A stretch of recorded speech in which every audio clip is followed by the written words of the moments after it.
Iran will not have a nuclear weapon. That is not going to happen. We're hoping that talks continue and that they're fruitful and that they can lead to something. We would all prefer a peaceful resolution and a lasting one. It has to be something that actually not just prevents Iran from having a nuclear weapon now, but in the future as well, not just for 10 years with some sort of sunset provision or the like. As I mentioned, during this interval, we have heard other contradictory and opposing positions. Mr. Bitkaff has spoken in several ways, and the real positions will become clear at the negotiation table. U.S. Secretary of State Marco Rubio has reportedly said that Iran must give up all uranium enrichment to strike a deal with the Trump administration. Rubio, in a podcast interview, said if Iran wants a civil nuclear program, it can import enriched material like other countries do. He warned that any military strike now, whether by the U.S. or Israel, could spiral into a much broader regional conflict.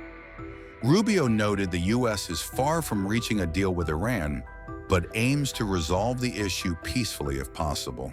For the Europeans, they have an important decision to make very soon on the snapback of sanctions, because Iran is clearly out of compliance with the current deal. As you saw, the IAEA was in Tehran yesterday, issued public statements saying Iran is as close as it's ever been to nuclear weapons. The president's made clear Iran will not have a nuclear weapon. That is not going to happen. We're hoping that talks continue and that they're fruitful and that they can lead to something. We would all prefer a peaceful resolution and a lasting one. It has to be something that actually not just prevents Iran from having a nuclear weapon now, but in the future as well, not just for 10 years with some sort of sunset provision or the like. So we discussed that, obviously, because the Europeans, the E3, have a decision to make on snapback, because I believe we should all anticipate, based on the public comments yesterday, that they're about to get a report from the IAEA that says not just is Iran out of compliance, but Iran is dangerously close to a weapon, closer than they've ever been. And then, they're going to have to make a decision about whether they want to reimpose these sanctions. But Iran has long refused to give up its ability to enrich uranium, insisting that its nuclear program is for civilian energy use and that uranium enrichment is a non-negotiable right under the NPT. U.S. President Donald Trump, in his first term, pulled the U.S. out of the Obama-era nuclear deal, focused on monitoring to ensure Iran did not move toward weapons-grade enrichment. In his second term, Trump reopened talks to secure a tougher agreement and held a second round of negotiations on April 19th. Notably, the U.S. wants Iran to fully abandon enrichment and weaponization, a stance clarified by envoy Steve Witkoff. Witkoff had initially appeared open to limited enrichment, but backlash from conservatives in Israel forced a correction. Iran's foreign minister rejected the demand, saying enrichment is a sovereign right and not negotiable. As I mentioned, during this interval, we have heard other contradictory and opposing positions. Mr. Bitkaff has spoken in several ways, and the real positions will become clear at the negotiation table. What is certain is that Iran's enrichment is a real and accepted fact, and we are ready to build confidence regarding any potential concerns.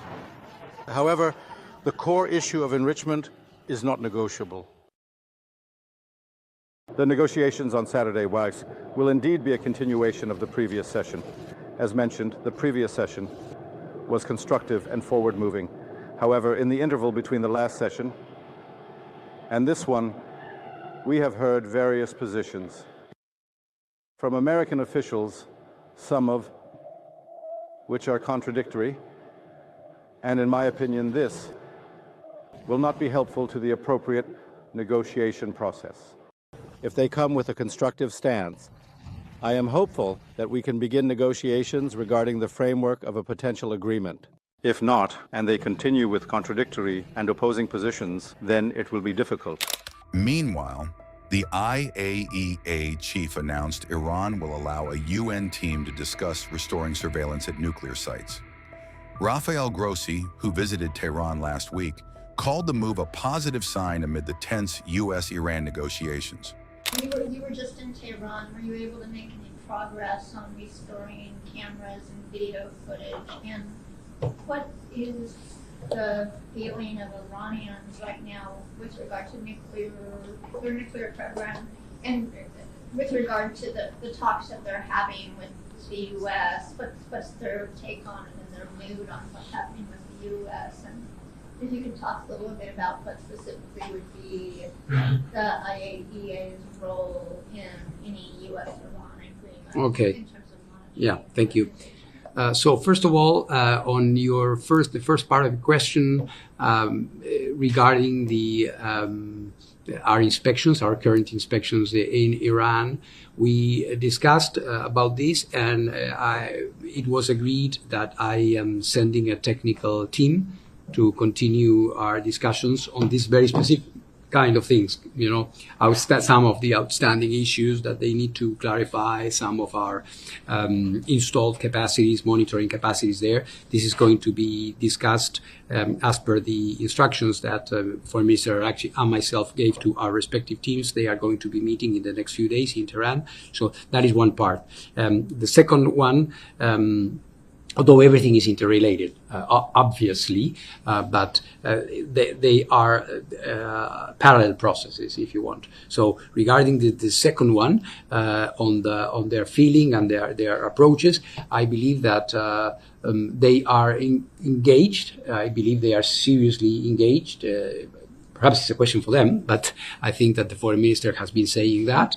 My impression is that they are into this also with a sense of trying to get to an agreement. That is my impression. At this point. Yeah. Jessica? Jessica Sundberg, Nuclear Intelligence Weekly. Hello. Dr. Frizzi. Just regarding increasing concern that multiple countries now want to pursue nuclear weapons again, not just Iran, but U.S. allies concerned about the retraction of the U.S. nuclear umbrella.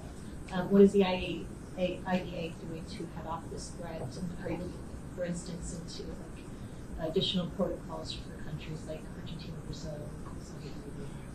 Very good. Well, first of all, I would say that we don't see in any country in good standing with the NPT obligations. You mentioned a few there. We don't see any indication of nuclear weapon production or diversion of nuclear material or undeclared activities. This is very important. All I'm pointing at, and that would exclude Latin America, I would say, but what I'm pointing at is the fact that several countries, leaders, are talking about this, are talking about perhaps the necessity for them to review their past policies in terms of non-proliferation, and this is why, as guarantor of the NPT and implementer agency of the NPT, ringing the bell and saying, well, this is something that erodes the credibility of the NPT, and what we need is to be as committed as ever to the NPT. This is the sense of my comments. Since this commentary is not coming from anybody, it's coming from leaders at the top. They are saying, well, we might need to rethink and to contemplate maybe developing our own nuclear weapons, which of course triggers, as you can imagine, all sorts of questions in other countries, in other regions, as to whether they would need also to revise their attitudes. One has to bear in mind that embarking on such path is something that takes time and a number of activities. So I don't want to exaggerate it, but I think it would be irresponsible not to mention this, right?